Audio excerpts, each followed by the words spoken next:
नमस्कार मित्रों, हर हर महादेव।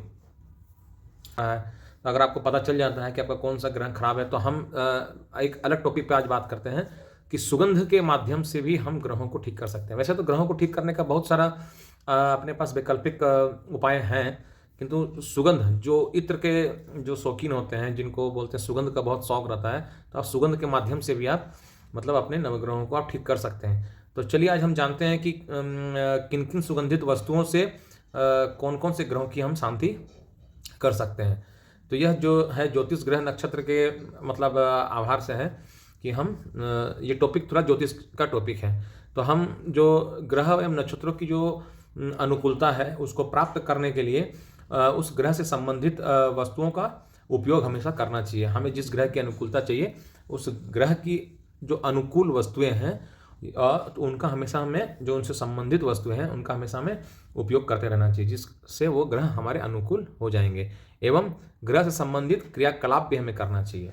दोनों चीज़ें, एक उनका संबंधित वस्तुओं का इस्तेमाल भी करें और उनसे संबंधित क्रियाकलाप भी करें। यदि आपको लगता है कि कोई ग्रह या नक्षत्र आपकी ज़िंदगी में परेशानी खड़ी कर रहा है तो आप सुगंध से इन ग्रह नक्षत्रों के बुरे प्रभाव को भी आप कम कर सकते हैं।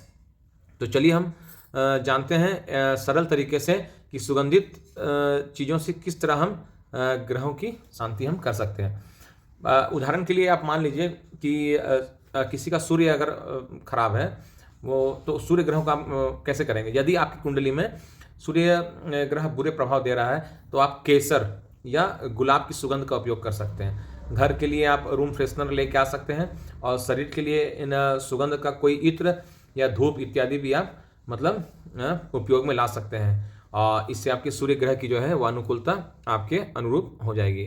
अब चलिए हम सूर्य के बाद हम चलते हैं चंद्र ग्रह की ओर। अगर चंद्र ग्रह जैसे सूर्य जो है वो आत्मा का कारक अगर है तो चंद्र जो है वो मन का कारक है। दोनों में फर्क है। सूर्य अगर राजा है तो चंद्र रानी है। तो सूर्य अगर आत्मा का कारक है तो चंद्र जो है वो मन का कारक है। तो चंद्रमा की अनुकूलता के लिए आप चमेली और रात रानी के इत्र या उसके धूप का भी आप उपयोग कर सकते हैं। मंगल ग्रह जो है इसको ग्रहों का सेनापति कहा जाता है। जैसे राजा अगर सूर्य हो गए, रानी अगर चंद्र हो गई, तो मंगल ग्रह को हमारे नवग्रहों का सेनापति कहा जाता है। तो मंगल ग्रह की जो परेशानी से मुक्त होने के लिए आपको लाल चंदन का इत्र, लाल चंदन जो होता है उसका इत्र या तेल अथवा उसका सुगंध, लाल चंदन की सुगंध, इसका आप उपयोग कर सकते हैं मंगल ग्रह की अनुकूलता प्राप्त करने के लिए। वैसे सब ग्रहों की अनुकूलता प्राप्त करने के लिए अलग अलग उपाय। आज मैं विशेष टॉपिक पे बात कर रहा हूँ सुगंध, तो आज हम सुगंध की ही बात कर रहे हैं। आज हम अगला ग्रह है बुध। बुध को जैसे राजा सूर्य हो गए, रानी चंद्र हो गई, सेनापति मंगल हो गए, तो बुध जो है वो राजकुमार है, युवराज है बुध। तो यदि कुंडली में बुध ग्रह का प्रभाव अगर खराब है तो बुध ग्रह की शांति के लिए आप चंपा का इत्र का इस्तेमाल कर सकते हैं या चंपा के तेल का भी आप प्रयोग कर सकते हैं। यह बुध ग्रह के शुभ प्रभाव के लिए एक उत्तम उपाय है। चलिए हम बात करते हैं गुरु। गुरु कौन हो गए? गुरु ग्रह हो गए राजा के दरबार का गुरु, ये सब का गुरु है। तो एक दरबार अगर है तो उस दरबार में जो एक प्रधान जो होते हैं गुरु, ये गुरु ग्रह। तो गुरु ग्रह की अनुकूलता के लिए हम क्या कर सकते हैं? चंदन, केसर और केवड़े का इत्र अथवा पीले फूलों की जो सुगंध से तैयार इत्र होता है उससे आप अगर इसका उपयोग करते हैं तो गुरु ग्रह की आप कृपा प्राप्त कर सकते हैं। आइए अब हम बात करते हैं शुक्र ग्रह की। शुक्र जैसे गुरु देवताओं के गुरु हो गए तो शुक्र जो है वो दानवों के गुरु हो गए। गुरु दोनों हैं, गुरु वो भी हैं, गुरु ये भी हैं, लेकिन वो देवताओं के गुरु हैं, ये दानवों के गुरु हैं। तो शुक्र ग्रह से अगर पीड़ित है कोई या शुक्र ग्रह खराब हो तो उसका अनुकूलता प्राप्त करने के लिए, शुक्र ग्रह को सुधारने के लिए सफ़ेद फूल, सफ़ेद चंदन और कपूर की सुगंध जो है वो लाभकारी होती है। तो आप शुक्र ग्रह के लिए इनका उपयोग कर सकते हैं। आइए हम अगला ग्रह की बात करते हैं शनि। शनि जो है ये कर्म प्रधान ग्रह है और जैसे आपके कर्म रहेंगे वैसा आपको फल मिलेगा, इनका सीधा सिद्धांत है। ये जो है आपके न्याय प्रिय हैं, तो इनके साथ कोई मतलब जैसा दो वैसा लो, इनका सीधा सीधा हिसाब किताब है, इनका कोई पक्षपात नहीं है, किसी के साथ इनका पक्षपात नहीं है।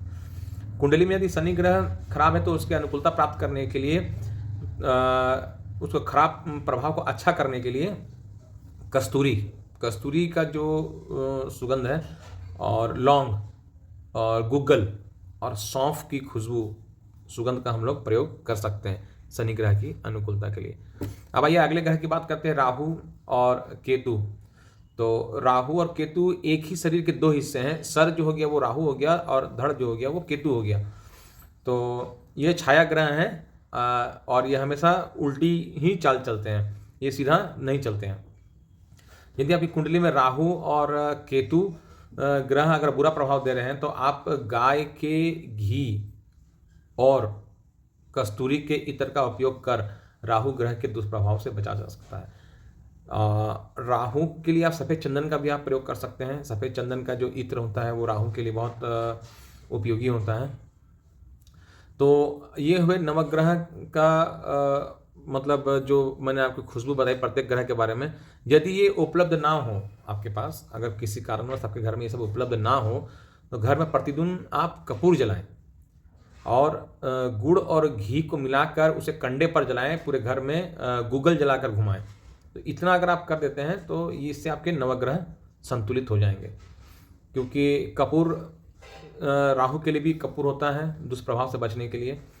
और ये मैंने आपको बताया कि आप सुगंध के माध्यम से किस तरह नवग्रहों को आप कंट्रोल कर सकते हैं या उसके दुष्प्रभाव को अपने जीवन पर आने से आप रोक सकते हैं। देखिए, प्रभाव जो है वो तो आएगा ही। आप बारिश में निकलेंगे, अगर आप छाता लेके जाएंगे तो आप कम भीजेंगे, बारिश तो होनी है, ठीक है ना।